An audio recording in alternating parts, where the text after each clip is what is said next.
গরিব বলে কি এবার পোলাও বিরিয়ানি সব খাওয়া বন্ধ করে দেবো? না, চাল কিনতে পারিনি তো কি হয়েছে, দেখো আজকে নিয়ে চলে এসেছি খুদের চাল। তোমরা এবার বলবে যে খুদের চাল কি? খুদের চাল হচ্ছে আমরা যে চালটা খাই সেটাই ভাঙা কিছু অংশ দোকানে ঝেড়ে বিক্রি করে।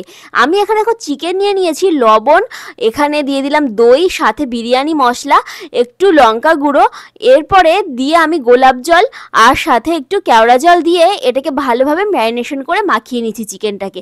আজকে আমরা খুদের চালেরই চিকেন পোলাও বানিয়ে খাবো। পয়সা নেই তো কি হয়েছে, যেহেতু আমরা অনেক চিকেন কিনি, চিকেনের দোকানের সঙ্গে অনেক ভাব, তাই ধারেই নিয়ে চলে এলাম চিকেন। আর এদিকে টমেটো আর লঙ্কা বেটে নিয়েছি। এবারে কড়াইতে তেল দিয়ে প্রথমে আলুগুলোকে সুন্দরভাবে ভেজে নিতে হবে।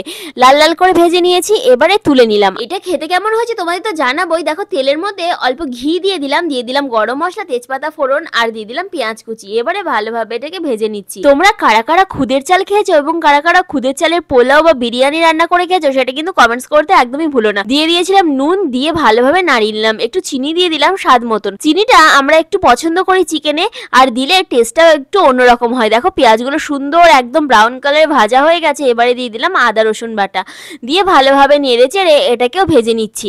তেলটা একটু বেশি দিলে মশলাটা কষাতে সুবিধা হয় আর কিন্তু টেস্টটাও একদম অন্যরকম আসে। দিয়ে দিলাম লঙ্কা আর হচ্ছে টমেটো বাটা, দিয়ে এবার ভালোভাবে দেখো মশলাটাকে সুন্দর করে কষিয়ে নিচ্ছি।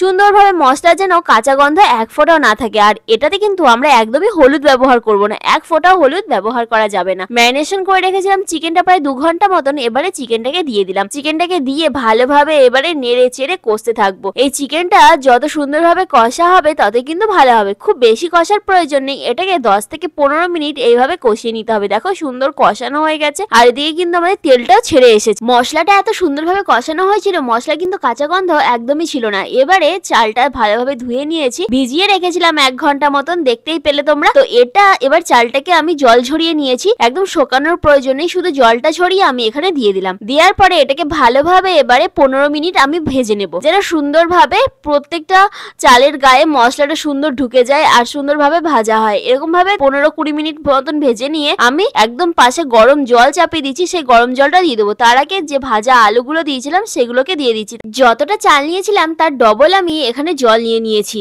আর গরম করে এবারে আস্তে আস্তে আমি জলটাকে দেবো। তার কারণ হচ্ছে প্রথমে অল্প জল দিয়ে আমি এটাকে নাড়িয়ে নিলাম, আর মাপটা তো আমার জানাই আছে যে কতটা জল আমি গরম করেছি। এবারে আস্তে আস্তে পুরো জলটা আমি এখানে দিয়ে দিলাম, আর পরিমাণ মতন লবণটা বুঝে নিয়ে লবণটা এখনই দিয়ে দিচ্ছি, আর একটু নাড়াচাড়া করে নিয়ে এরপরে আমি এটাকে ঢেকে দেবো।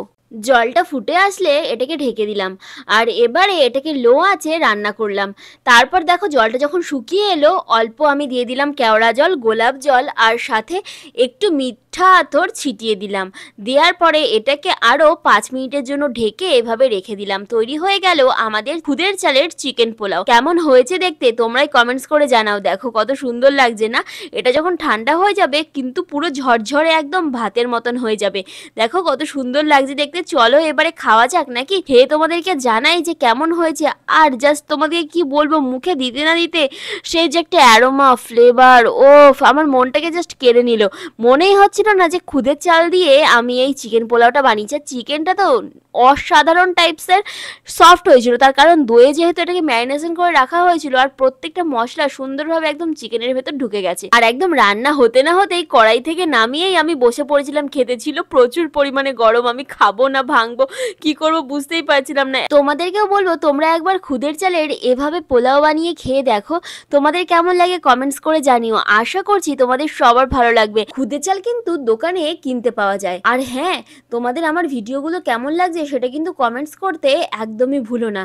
এই ধরনের আবার নতুন ইউনিক খাবার, নিত্য নতুন মজাদার খাবার নিয়ে আমি হাজির হয়ে যাব খুব তাড়াতাড়ি। তাহলে চলো আজকের মতন তোমাদের সঙ্গে এখানেই বিদায় নিচ্ছি। সবাই ভালো থেকো, সুস্থ থাকো, দেখা হবে পরে ভিডিওতে। টাটা।